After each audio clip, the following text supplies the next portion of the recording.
Tara Lee Calico was born in February 1969 in Berlin, New Mexico. She was a highly driven person, did really well in school, would ride her bike every morning, and also played tennis. Tara and her mom, Patty Doll, would often ride together, but Patty stopped as she felt that she was being stalked by a motorist. On the 20th September 1988, Tara left her home just after 9 a.m. to go on her usual bike ride. Her mom advised her to take pepper spray with her, but Tara rejected the idea. She did tell her mom though that if she wasn't home by 12 a.m. to come and pick her up, because she had plans to go play tennis with her boyfriend after 12. The majority of her bike ride took place along New Mexico State Road 47. By 12 a.m., when Tara still wasn't home, her mom drove to look for her along the same road Tara used every day. After not finding her, Patty called the police. They also drove the entire length of the road and found no sign of Tara. When they started questioning witnesses, some said that they saw her riding on her bike, but that is all. Then, pieces of Tara's Sony Walkman and cassette tape were later discovered along the road. Tara's mom believed that she might have dropped them to mark her trail. Not long after, the police finally got a lead. Witnesses came forward claiming they saw a light-colored pickup truck, possibly a 1953 Ford, with a camper shell that followed closely behind Tara. The witnesses said that Tara was unaware of the car because she was listening to her music. This was a solid lead and something for the police to go on, but unfortunately it led nowhere, and the case grew cold. Then 9 months after Tara disappeared, on June 15, 1989, a Polaroid photo of an unidentified woman and a boy was found in a parking lot of a convenience store in Port St. Joe, Florida. The woman that found the photo said it was in the parking space where a white windowless Toyota cargo van had been parked when she arrived at the store. The woman also said that the van was driven by a man with a mustache who appeared to be in his late 20s. The police set up roadblocks to try and intercept the car, but sadly their efforts did not work out, and the car was not spotted again. The photo was spread around to try and find out who the young woman and the boy was. Family friends of Tara contacted her mom to ask her if she felt that it could be Tara. When she looked at the picture, she was convinced it was Tara. She noted that the woman in the photo had an identical scar that Tara also had. As for the boy in the picture, I will make a separate video on him where I go into more detail about him. Scotland Yard analyzed the photo and confirmed that the woman is indeed Tara. Then however, the Los Alamos National Laboratory also looked into it and disagreed. The FBI also analyzed the photo and their results were inconclusive. It is still not known today who the young woman in the photo is and if it is actually Tara. Then in 2009, 20 years after the Polaroid picture was found, 2 more pictures were discovered. This is the first one. When Tara's mom looked at this picture, she also believed it was Tara. Then this picture. Tara's mom was not sure about this one. It is widely believed that this last picture was a prank. In 2008, Valencia County Sheriff Rene Rivera announced that he received information that 2 teenagers accidentally hit Tara with a truck, panicked, and then took her life. Rivera stated that he knew the names of the boys, but he did not have enough evidence to make a case. In November 2013, a police report was filed. Another witness came forward and wanted to tell police what he saw regarding the disappearance of Tara. The man was nearing the end of his life and he wanted to come clean. He claimed that back in 1988 he was friends with 2 troublemakers. One day when they were playing in a basement, his 2 friends talked about how they ended the life of Tara. The 2 of them said that they accidentally hit Tara with a truck, but she then told them she will make sure they end up in jail. They panicked, so they took her life and hid her behind a bush. When people started searching for her, they moved her to the basement. This matched what Sheriff Rene Rivera had said a few years earlier, just with more details.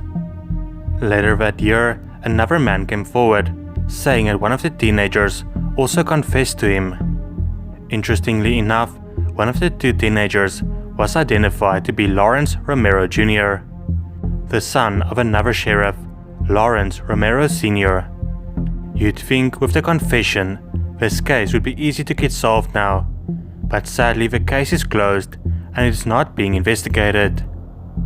Many believe Sheriff Rene Rivera is covering for the other sheriff, Lawrence Romero, and his son, who might have been involved.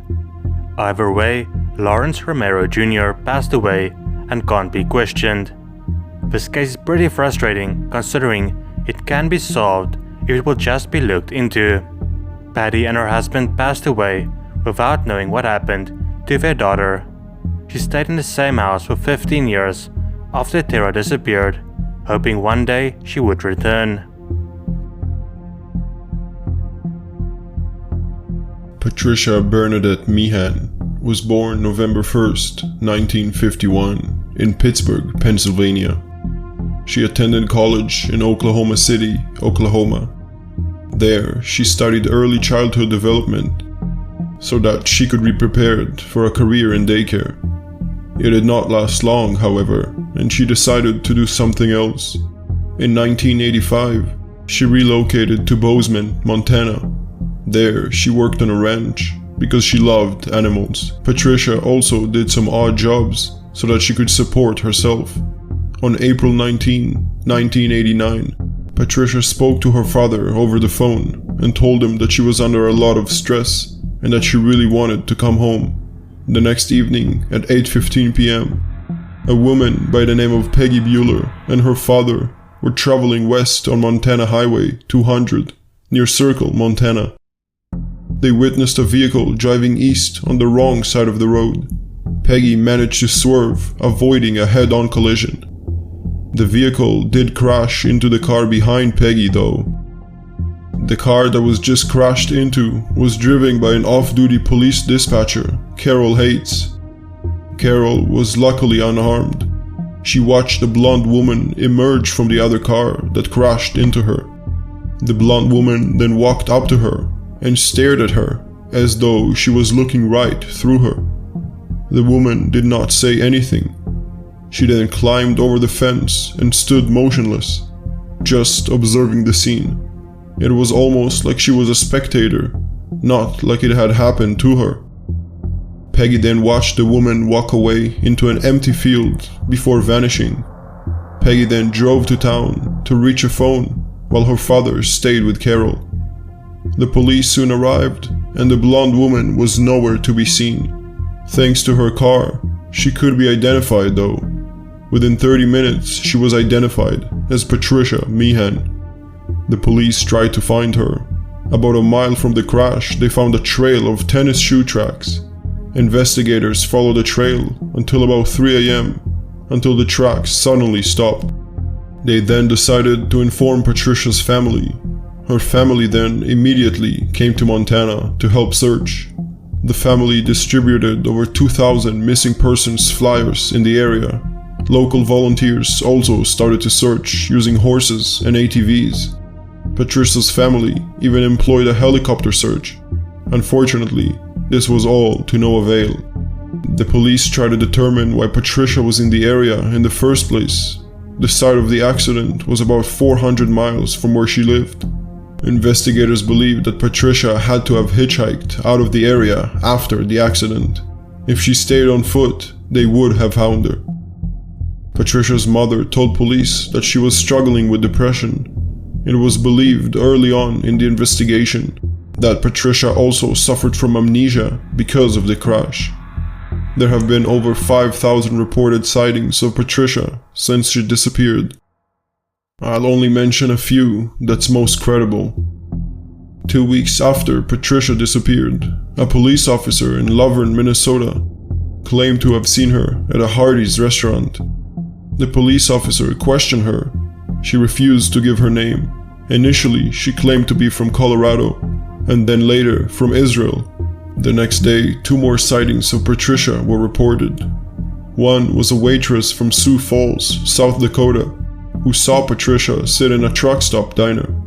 Interestingly enough, on the same day, another waitress saw Patricia in Murdo, South Dakota. This waitress claimed that Patricia was in a company of a man who appeared to be in his 30s. Despite all of the sightings and the efforts being put in to find her by her family, the police, and local volunteers, no one has any idea where Patricia Meehan is. Kyron Richard Horman was born September 9, 2002 in Portland, Oregon, to parents Desiree and Kane. Just before Kyron was born, Desiree and Kane got divorced, however, and Kane married a woman by the name Terry Moulton. On June 4, 2010, 7-year-old Kyron was taken to school by Terry. She stayed with him while he attended a science fair. This picture right here was taken at that science fair. At 8:45 am, Terry left the school. She saw Kyron walking down the hall to his first class.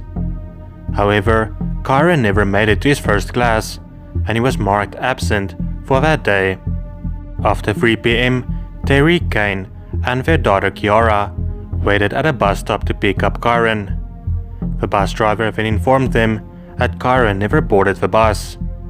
The school was then called, and the family then learned that as far as the school is concerned, Kyron was not at school after the science fair. Realizing this, the police was called. What ensued was the largest search in Oregon history. During the search, some very interesting information came out. It turned out that Terry possibly offered to pay the landscaper a lot of money to take out Kane. It is not 100% known if this happened, however, especially since the DA told the landscaper he will be deported if he does not testify against Terry. Either way, Kane divorced her and got a restraining order against her. Terry also failed 2 polygraph tests when she was asked about Kyron's disappearance. In May 2020, a book titled Boy Missing: The Search for Kyron Horman was released. In the book, it claims that Kyron's bus driver, along with a classmate and 2 of the classmate's family members, saw Terry walk with Kyron through the parking lot after the science fair. It was also announced that police are looking for an unknown man that was seen in Terry's truck on the day Kyron disappeared. As you can imagine, Terry is the main suspect, but there's not enough evidence yet. She still claims that she had nothing to do with his disappearance, and even went on Dr. Phil in 2016 to proclaim her innocence. To this day, it is not known what happened to little Kyron, but hopefully we'll find out soon.